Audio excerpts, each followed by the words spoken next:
जो मैंने आज संबोधित हेले समस्त को मु अभिनंदन जनाऊँची एबे finance secretary and all others they have already told about the good part of our achievement, and I feel very happy and proud on this particular achievement. But I'm equally delighted to be a part of this participatory annual credit planning exercise.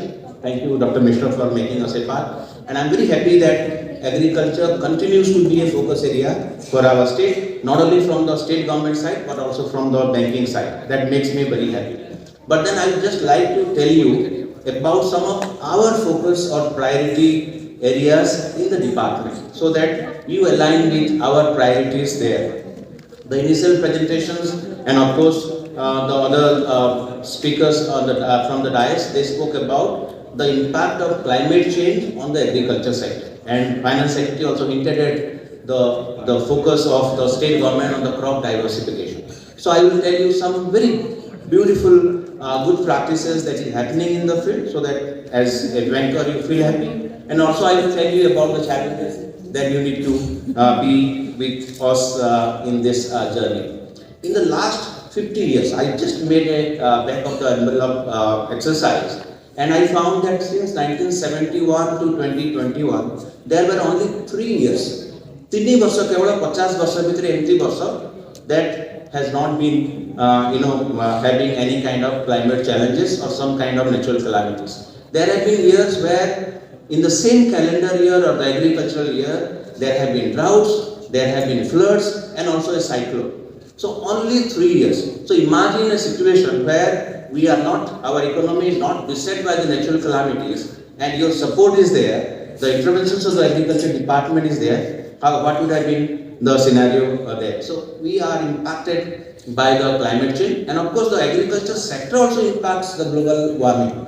Our sector contributes significantly there. The animal agriculture contributes more than the rice, paddies and others. So we are very conscious about it, and that is the reason why we have few priorities that I would like the banker friends to note, so that when you advance the crop loan or a term loan or any other credit, that would be in sync with the government's intentions. The first one, as the Finance Secretary hinted, is about the climate resilience. Our entire intervention, by design, all our interventions, all our schemes, all our programs, all our new projects, whether it is funded by any externally aided multilateral banks, all are climate resilient. You talk about the millets mission, you talk about the OPICRA, you talk about any other commodity missions in our department. We have now started many missions like the floriculture mission, spices mission, and now we are soon going to have coffee mission and many others. So in each and every intervention, we are making it climate resilient. Number 2,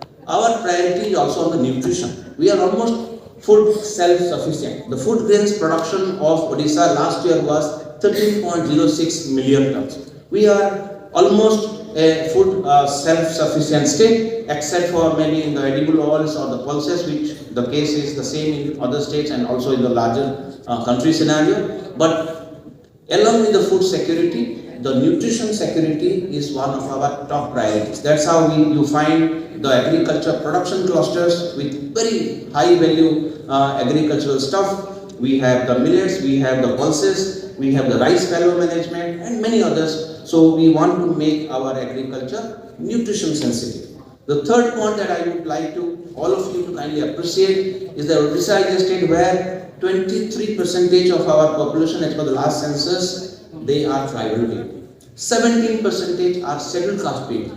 So all our interventions must take care of this section of our society. So from the department side, whenever we design any new intervention or a scheme, we are very conscious about that, and that's how all our interventions are inclusive. But beyond that, we see that the irrigation coverage of our state is going very satisfactorily. Madam DC is also the ACS of the Department of Water Resources. Perhaps Odisha could be one of the few states where the irrigation coverage over a very short window of the planning period has gone in a very significant quantum. But then when you talk about the rain-fed landscapes where the irrigation coverage is not happening, we see, and if you superimpose that with the poverty map, they almost overlap. So that's how we from the department, we want to take the equity and justice into consideration in all our planning exercise. That's how we are promoting many schemes with kind of additional subsidies and support and incentives to these vulnerable communities, and we are seeing very good results there. The farm mechanization, labor availability, the timely labor availability for an operation in the agriculture sector, which is a seasonality in discipline, extremely